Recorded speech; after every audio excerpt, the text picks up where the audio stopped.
Avez-vous déjà regardé votre reflet et eu l'impression que c'était l'univers lui-même qui vous fixait? Ça sonne comme le début d'un film de science-fiction, n'est-ce pas?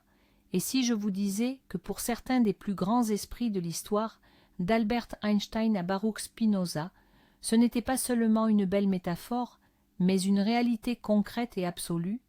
Aujourd'hui, nous allons parler du panthéisme. Et non, rassurez-vous, ce n'est pas une obscure doctrine réservée aux ermites. C'est une idée qui efface totalement la frontière entre le Créateur et sa création. C'est la conviction que Dieu n'est pas une entité lointaine qui vous juge pour le moindre faux pas, mais qu'il est la trame même, le tissu de la réalité. Êtes-vous prêt à découvrir pourquoi vous êtes peut-être beaucoup plus grand que ce que vous pensez? Si oui, accrochez-vous, votre perception du monde est sur le point d'être ébranlée. Avant de plonger plus profondément, commençons par la base. Le mot panthéisme vient du grec pan, qui signifie tout, et théos, qui signifie Dieu. Le terme fut introduit par le mathématicien Joseph Raphson en 1697, mais l'idée, elle, est ancienne comme le monde. Vous connaissez peut-être les traditions païennes ou les doctrines orientales qui sacralisent la nature. Mais le panthéisme philosophique moderne, ce n'est pas seulement danser autour d'un feu de camp, c'est une tentative rigoureuse, logique et même scientifique d'expliquer la nature de la réalité. Au centre de notre histoire, nous trouvons un homme très discret qui vivait à Amsterdam au XVIIe siècle. Il s'appelait Baruch Spinoza. C'est lui qui a transformé le panthéisme qui n'était qu'une intuition vague en un système philosophique puissant. Une transformation qui lui a coûté cher d'ailleurs, mais nous y reviendrons plus tard. L'essentiel à retenir, c'est ceci. Dans le panthéisme, il n'y a pas de distinction entre le sacré et le profane, entre le céleste et le terrestre. Il n'y a qu'un seul et unique tout. Commençons par l'essentiel et définissons ce qu'est Dieu dans l'optique panthéiste. Imaginez que vous ayez grandi avec l'idée d'un Dieu, un roi céleste. Il est assis sur son trône, il détient une liste de règles, il peut se fâcher ou manifester sa joie. Eh bien, le panthéisme prend cette image et la réduit en miettes. Pour le panthéiste, Dieu n'est pas une personne. Il n'a pas d'ego, pas de programme pour le week-end et pas de chouchou. Dieu, c'est la totalité de tout ce qui existe. C'est chaque atome, chaque étoile, chaque pensée dans votre tête et chaque feuille sur un arbre. Prenez l'exemple de l'océan. Les vagues peuvent être hautes ou basses, tumultueuses ou calmes, mais elles ne sont, au fond, que de l'eau. Elles ne sont pas séparées de l'océan lui-même. De la même manière, nous, les chaises sur lesquelles nous sommes assis et les galaxies lointaines, ne sommes que les différentes formes prises par cette unique substance divine. Ça change tout, n'est-ce pas? Si Dieu est tout, alors il n'y a aucun endroit où Dieu n'est pas. Abordons maintenant le cas de l'homme qui a tout déclenché en Europe, Baruch Spinoza. Imaginez Amsterdam au XVIIe siècle. C'était la ville la plus libre du monde. Pourtant, même dans ce lieu, la liberté avait ses frontières. Spinoza était un jeune penseur juif absolument brillant, sauf qu'il a commencé à soulever des questions qui ne plaisaient à personne. Il demandait « Si Dieu est infini, comment peut-il être une personnalité ?» Être une personnalité, c'est nécessairement accepter des limites. Si je suis moi, je ne peux pas être vous. Or, Dieu doit être absolument tout. Pour ces idées, en 1656, il a subi la forme d'excommunication la plus sévère qui soit, celle qu'on appelle le hérem. Le texte de cette malédiction a été conservé jusqu'à aujourd'hui, et il donne encore froid dans le dos. On peut y lire « Qu'il soit maudit le jour, maudit la nuit, maudit quand il se couche, et maudit quand il se lève. » Personne ne devait lui adresser la parole, personne n'avait le droit de lire ses écrits, et tout cela pour avoir osé affirmer que Dieu et la nature n'étaient qu'une seule et même chose. La célèbre formule de Spinoza s'énonce en latin de cette manière. Deus sive natura, Dieu ou la nature. Attardons-nous un instant sur ce « ou ». Ce n'est pas un choix entre deux entités, c'est un signe d'égalité. Spinoza affirmait qu'il n'existe qu'une seule et unique substance. Essayez de vous représenter cela. Généralement, nous concevons le monde comme une somme de choses distinctes. Un téléphone ici, ma main là, l'air autour de moi. Mais Spinoza dirait « Non, ce ne sont pas des choses différentes. Ce sont des modes d'existence différents d'une seule et même chose, de même que la glace, l'eau et la vapeur sont trois états d'une seule substance, le H2O. Tout dans l'univers n'est qu'une manifestation différente de Dieu. C'est ce qu'on appelle le monisme. Et c'est une idée incroyablement puissante pour l'esprit. Si tout est une seule substance, cela signifie que vous êtes littéralement fait de la même pâte que le Big Bang ou la Voie lactée. Vous n'êtes pas venu dans ce monde de l'extérieur, vous en êtes issu, vous en avez grandi, tout comme la pomme pousse sur le pommier. Vous connaissez sans doute cette célèbre formule d'Albert Einstein. Dieu ne joue pas aux dés. De nombreuses personnes religieuses s'en sont réjouies, croyant que le grand physicien partageait leur foi. Mais lorsqu'on interrogeait directement Einstein sur sa croyance en Dieu, il répondait « Je crois au Dieu de Spinoza, celui qui se révèle dans l'harmonie régie de tout ce qui existe, et non en un Dieu qui s'occupe du destin et des actions des êtres humains. » Pour Einstein, la science était une forme d'adoration. En étudiant les lois de la physique, il étudiait en réalité les pensées de Dieu. Pour le panthéiste, la science n'est pas l'ennemi de la religion. Au contraire, le télescope ou le microscope sont des instruments qui permettent de mieux contempler la face de Dieu. Plus nous découvrons la complexité de l'ADN ou l'existence des ondes gravitationnelles, plus notre admiration grandit.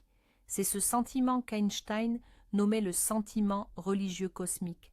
C'est lorsque vous avez la chair de poule, non pas par crainte de l'enfer, mais devant la splendeur et la beauté du cosmos.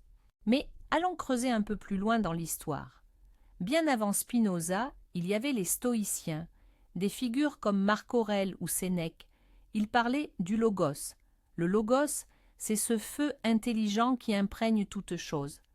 Pour les stoïciens, l'univers était un organisme vivant. Imaginez que l'univers est un animal gigantesque et que nous sommes les cellules de son corps. Ça peut paraître bizarre, mais réfléchissez à votre propre corps. Vos cellules naissent, meurent, travaillent, combattent les virus.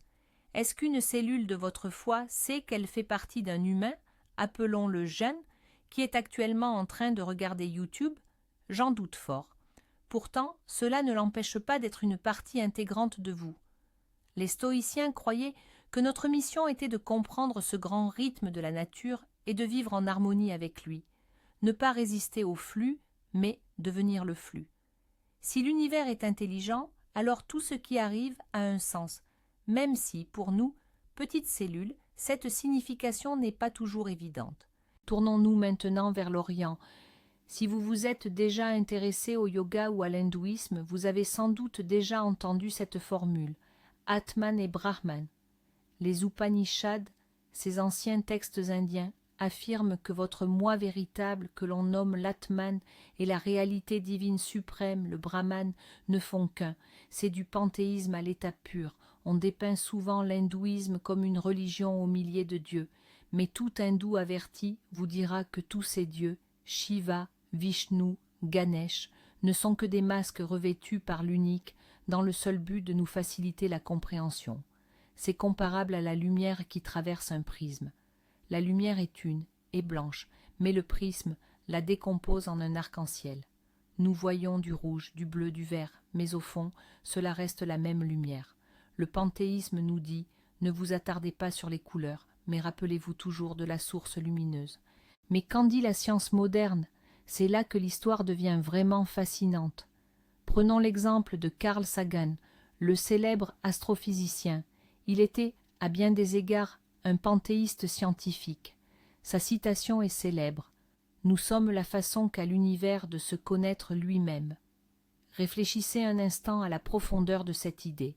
Les atomes qui composent votre corps ont été littéralement forgés, il y a des milliards d'années, au cœur d'étoiles moribondes. Le calcium de vos dents, le fer de votre sang, tout cela n'est rien d'autre que de la poussière d'étoiles.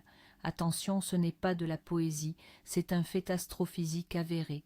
Lorsque vous contemplez le ciel nocturne, ce n'est pas vous qui observez l'univers, c'est l'univers qui, par l'intermédiaire de vos propres yeux, se contemple lui-même. Cela change absolument tout dans la perception de la solitude. Vous n'êtes pas juste un petit être perdu sur un caillou flottant dans le vide. Vous êtes l'univers lui-même qui a momentanément pris forme humaine pour pouvoir prendre une tasse de café et s'interroger sur le sens de l'existence.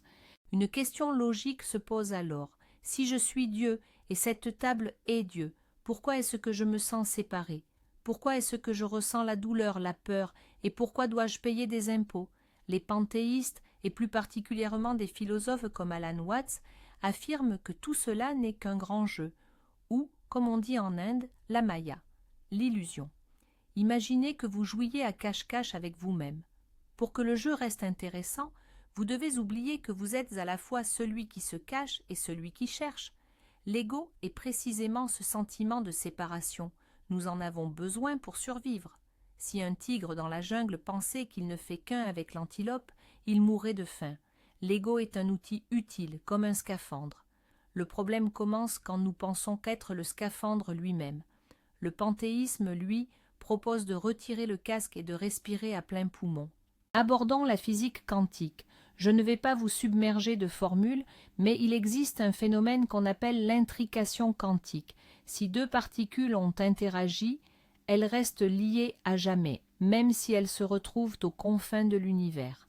Modifiez l'état de l'une et la seconde réagira instantanément. Einstein appelait cela la déroutante action à distance.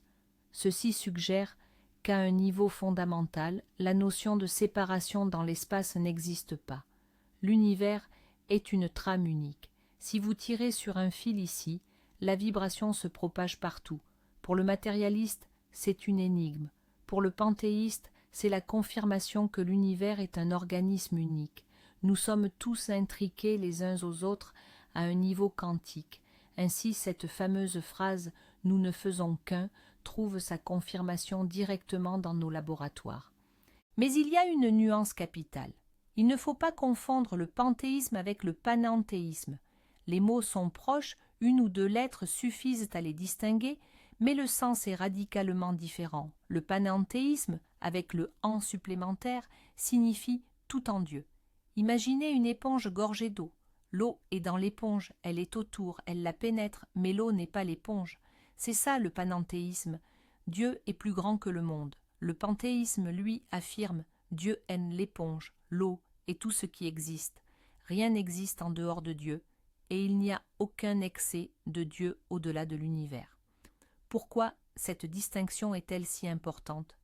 Parce que dans le panenthéisme, Dieu peut toujours avoir une volonté propre et distincte. Dans le panthéisme strict, Dieu est les lois de la nature. La gravité, c'est la volonté de Dieu. L'évolution, c'est la pensée de Dieu.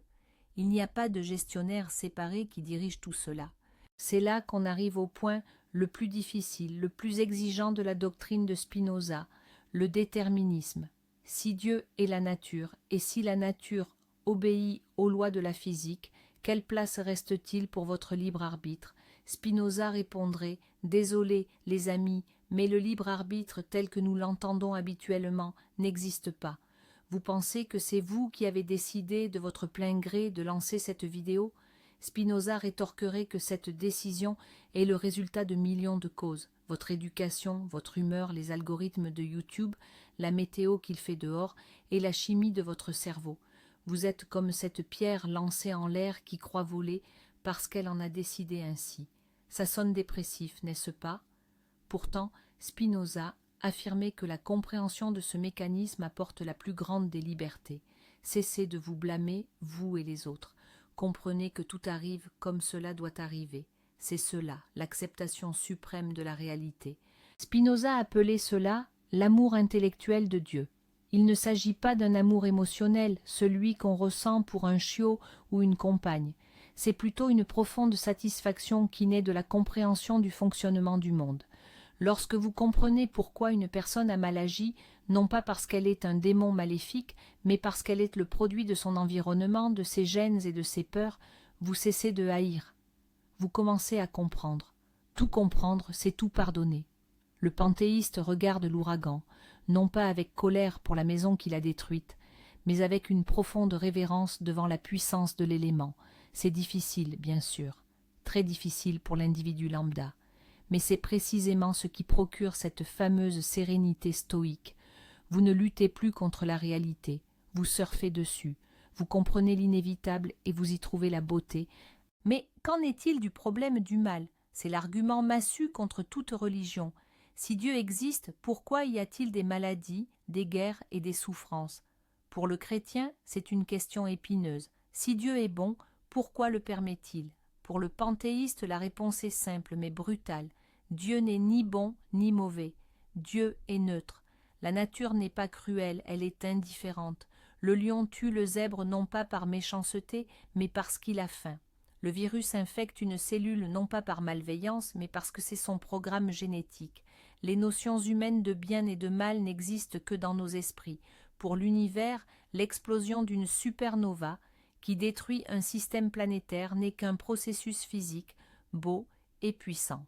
Cela ne signifie pas que nous ne devrions pas lutter contre le mal. Au contraire, c'est ce que nous devons faire, c'est dans notre nature. Mais nous ne devons pas nous attendre à ce que l'univers se plie à notre moralité. Abordons la nature et considérons-la comme un temple. Dans les religions traditionnelles, le temple est une structure faite de pierre. Dans le panthéisme, en revanche, le temple est la forêt, ce sont les montagnes, c'est l'océan. Pour rencontrer Dieu, on ne se rend pas à l'église, on va à l'extérieur. Ceci engendre une éthique écologique radicalement différente. Si la terre est le corps de Dieu, alors la polluer, couper les forêts et empoisonner les rivières, ce n'est pas seulement mal agir, c'est un sacrilège. C'est comme se cracher dans sa propre soupe. Le panthéisme est aujourd'hui le socle philosophique de nombreux mouvements de protection de l'environnement. L'écologie profonde affirme que la nature possède une valeur intrinsèque et non pas seulement parce qu'elle est utile à l'être humain. Nous devons préserver la planète, non pas uniquement pour notre survie, mais parce qu'elle est sacrée. Chaque arbre est un sanctuaire. Pensez un instant à la pop culture. Le panthéisme y est omniprésent, même si l'on n'y met pas toujours le nom. L'exemple le plus frappant, c'est Star Wars. Qu'est-ce que la force au juste? Elle nous entoure, elle nous pénètre et elle relie toute la galaxie. C'est du panthéisme pur, avec quelques éléments de taoïsme. Les Jedi ne prient pas un dieu, ils interagissent avec un champ d'énergie. Ou prenons le film Avatar de James Cameron. La planète Pandora est un réseau neuronal unique où toutes les créatures vivantes sont connectées à Eywa. Eywa n'est pas une déesse céleste, c'est la conscience collective de toute la biosphère. Pourquoi ces films nous touchent-ils tant? Parce que, quelque part au fond de nous, nous aspirons à ce sentiment d'unité. Nous sommes fatigués d'être des atomes isolés dans un cosmos froid. Nous voulons faire partie de cette grande force. Les critiques existent, et elles sont plutôt acerbes. Le célèbre biologiste Richard Dawkins, par exemple, a qualifié le panthéisme d'athéisme embelli. Les sceptiques rétorquent « Pourquoi appeler l'univers Dieu ? Pourquoi ne pas simplement l'appeler l'univers et en rester là? Pourquoi traîner ce bagage religieux ?» Les panthéistes répondent que le mot « univers » est trop froid et technique. Il ne transmet pas le sentiment de sacré et l'émerveillement que nous ressentons face à l'existence. Le mot « Dieu » est le terme le plus puissant de notre vocabulaire pour désigner quelque chose de supérieur qui inspire la vénération. Les panthéistes l'utilisent justement pour exprimer leur attachement émotionnel à la réalité. Ce n'est pas un simple cosmos froid, c'est un cosmos vivant, mystérieux et qui respire. Et la mort alors? C'est sans doute la question la plus angoissante. Les religions traditionnelles promettent le paradis ou l'enfer, ou une nouvelle réincarnation. Le panthéisme, lui, offre un réconfort différent. La mort n'est pas une fin, c'est une simple transformation. Rappelez-vous la loi de conservation de l'énergie. L'énergie ne se crée ni ne se perd, elle ne fait que changer de forme. Lorsque vous mourrez, les atomes de votre corps réintègrent le cycle naturel. Votre conscience, qui n'était qu'une partie de la conscience universelle, retourne à sa source. Imaginez-vous comme une goutte d'eau projetée hors de l'océan l'espace d'une seconde. Vous voyagez dans l'air, vous scintillez au soleil, vous vous sentez comme une entité séparée, mais vous retombez inéluctablement. Vous cessez d'être une goutte, certes, mais vous ne cessez pas d'être de l'eau. Vous redevenez l'océan. Il existe également ce concept fascinant, le biocentrisme défendu par le scientifique Robert Lanza. C'est une théorie qui présente de fortes affinités avec le panthéisme. Lanza soutient que ce n'est pas l'univers qui crée la vie, mais bien la vie qui donne naissance à l'univers. Sans observateur, sans conscience, l'univers n'est qu'une simple probabilité. Ceci nous ramène à l'idée que la conscience est une propriété fondamentale de la réalité plutôt qu'un sous-produit accidentel de l'évolution. Si c'est le cas, alors l'univers s'éveille littéralement par notre intermédiaire. Nous sommes les yeux par lesquels le cosmos contemple ses propres mains. Ceci confère un sens extraordinaire à l'existence humaine. Nous ne sommes pas une anomalie. Nous sommes l'organe sensoriel de Dieu. Comment aborder la vie lorsque l'on est panthéiste? Contrairement aux religions fondées sur des commandements, il n'y a pas ici de mode d'emploi strict, mais il y a des principes directeurs. Le premier est la pleine conscience.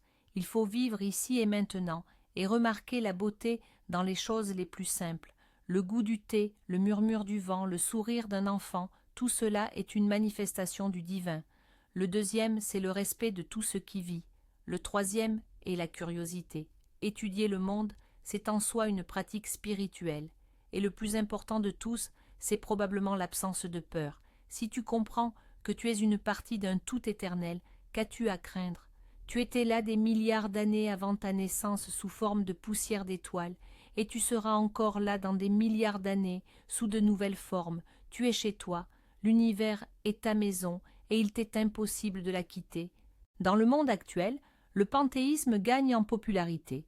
Les gens se sentent à l'étroit dans le carcan des religions dogmatiques, mais le matérialisme froid ne leur apporte aucune chaleur non plus. Ils ont besoin de quelque chose qui concilie la vision scientifique du monde et leur quête spirituelle. C'est précisément ce que propose le panthéisme. Il n'exige pas de croire en des miracles qui contredisent les lois de la physique. Pour le panthéiste, le plus grand des miracles est l'existence même de quelque chose au lieu du néant absolu. Que du chaos initial du Big Bang soient nées les symphonies de Beethoven et l'Internet. C'est une voie pour ceux qui souhaitent croire sans mettre leur cerveau en veille, un chemin d'intégration et non de division. Alors, mes amis, qu'est-ce qu'on retient de tout ça? Le panthéisme, c'est cette idée audacieuse. Nous ne sommes ni des invités, ni des passants accidentels dans ce monde. Nous sommes le monde lui-même en train de prendre conscience de soi. C'est une philosophie qui détrône l'ego et nous redonne ce sacré émerveillement face à la réalité. Elle nous dit « Regardez autour de vous. Tout ce que vous touchez est un miracle. Regardez en vous-même. C'est la même force qui allume les étoiles qui y résident.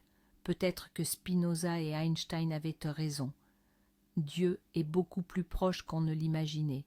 Il n'est pas au-dessus de nous. Il est tout ce qui existe. » Merci d'avoir regardé cette vidéo jusqu'au bout. Si vous avez eu ne serait-ce qu'une seule fois la chair de poule aujourd'hui, alors notre travail n'a pas été vain. Dites-moi, est-ce que cette idée vous effraie ou, au contraire, vous apaise-t-elle? Êtes-vous prêt à vous considérer comme une partie du divin? Laissez vos réponses dans les commentaires. N'oubliez pas de vous abonner, de laisser un pouce bleu et d'activer la cloche pour que l'univers vous envoie une notification pour la prochaine vidéo. À très vite, particules du cosmos.